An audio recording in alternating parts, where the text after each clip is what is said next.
கர்த்தருக்கு ஸ்தோத்திரம். மே மாதம் 6ஆம் தேதி 2026 இந்த வருஷத்தில் ஒரு உபவாச ஜெபத்துக்காண்டி நான் சர்ச்சுக்கு போயிருந்தேன். காலையில் ஒரு 10:30 மணி இருக்கும். அப்போ நான் ஜெபம் பண்ணும்போது கடவுள் சில தரிசனங்கள் மூலமாக என்கிட்ட பரிசுத்த ஆவியானவர் பேசினார். என்னென்னா, இந்தியாவில் நடக்கிற காரியங்களை பற்றி அவர் என்கிட்ட சொல்லி அதற்காக ஜெபம் பண்ணணும் அப்படின்ட்டு என்கிட்ட பேசியிருந்தார். கர்த்தருடைய ஆவியானவர் என்ன சொன்னார் அப்படின்னா, இந்தியாவில் ஏகப்பட்ட கலகங்கள் வருது அப்படின்ட்டு காட்டினார். எப்படின்னா, கிறிஸ்தவர்களுக்கு உபத்திரவம் அதிகமாகும். கிறிஸ்தவ திருச்சபைகளுக்கு, விசுவாசிகளுக்கு அதிகப்படியான உபத்திரவங்கள் நடக்கும். அதையும் பரிசுத்த ஆவியானவர் என்னோடு பேசினார். மேலும் தவறு செய்கின்ற தலைவர்கள் சிறைக்கு செல்வார்கள். அதையும் என்னோடு பேசினார். இந்தியாவிலே அதிகப்படியான மத கலவரம், போராட்டம், வன்முறை, கலவரம் பல இடங்கள் நடப்பதை காண்பித்தார். கொள்ளை நோய் இந்தியாவை தாக்கி இந்திய மக்கள் சாலைகளிலும் வீதிகளிலும் கலங்கி நடுங்கி சாலைகளில் நிற்பதை நான் பார்த்தேன் தரிசனத்தின் மூலமாய்.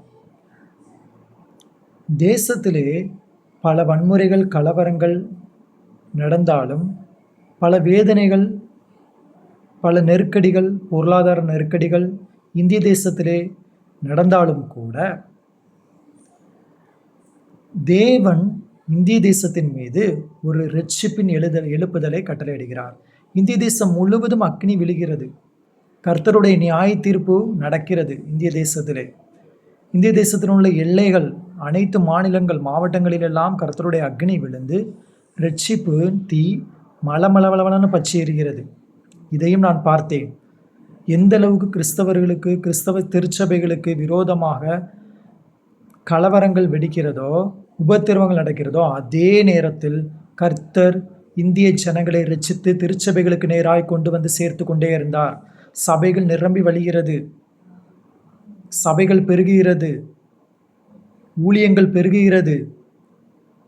ரட்சிக்கப்படக்கூடிய ஜனங்களை தினம் தினம் கர்த்தர் திருச்சபைகளுக்கு நேராய் கொண்டு சேர்த்தார். திருச்சபைகள் நிரம்பி வழிகிறது.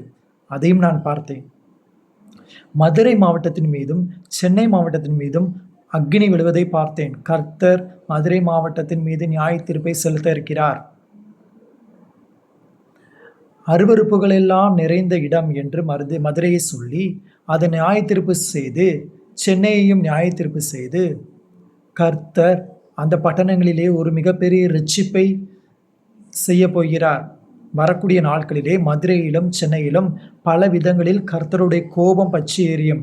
அது இயற்கை சீற்றங்களாக இருக்கலாம், அல்லது பல்வேறு வன்முறைகளாகவோ, இரத்தம் சிந்துதலாகவோ, கலவரங்கள் மூலமாகவோ அது நடக்கலாம் மதுரையிலே. ஆனால் உபத்திரவங்கள், வேதனைகள், பாடுகள் இருந்தாலும் கூட மதுரையிலும் சென்னையிலும் ஒரு எழுப்புதல் இருக்கிறது. ஒட்டுமொத்தத்தில் பார்க்கும்போது இந்திய தேசத்திற்கு நாம் பல ஆண்டுகளாக எதிர்பார்த்த ஒரு இரட்சிப்பின் எழுப்புதலை கர்த்தர் இந்த வருஷங்களிலே கட்டளையிட்டு இருக்கிறார். கூடிய சீக்கிரத்தில் நாம் கிறிஸ்தவர்களுக்கு எதிரான உபத்திரவங்களை சந்திக்கும் அதே வேளையிலே கிறிஸ்தவர்கள் அதிக எண்ணிக்கையில் பெருகுவதையும், ரட்சிக்கக்கூடிய ஜனங்கள், இயேசுவை கர்த்தர் என்று அறிகிற ஜனங்கள் இந்தியாவில் கொத்து கொத்தாக, கோடி கோடியாக எழும்புவதையும் நாம் பார்க்க போகிறோம். இதற்காக நீங்கள் ஜெபம் செய்து கொள்ளுங்கள். தேசத்திலே சமாதானம் ஏற்பட, இரத்தம் சிந்துதல் தடைபட, போராட்டங்கள், கலவரங்கள் ஏற்படாமல் இருக்க, மதுரையின் மீதும் சென்னையின் மீதும் கடவுளுடைய கோபம் தணிந்து அந்த ஜனங்களை ரட்சிக்க, தேசத்தில் இருக்கிற பொருளாதார நெருக்கடிகளை குறைக்க, தேசத்தில் உள்ள எல்லா தரப்பட்ட எல்லா ஜனங்களும் ரட்சிக்கப்பட, எல்லா விதமான நோய்களிலிருந்தும் ஜனங்களை காப்பாற்ற இந்த வீடியோ பார்க்கிற நீங்கள் அனைவரும் இதற்காக ஜெபம் செய்யுங்கள். இது முழுக்க முழுக்க கர்த்தருடைய ஆவியானவர் என்னிடத்தில் சொன்னது. இது நானாக தன்னிச்சையாக பேசவில்லை, சுயநமாக சிந்தித்து நான் பேசவில்லை.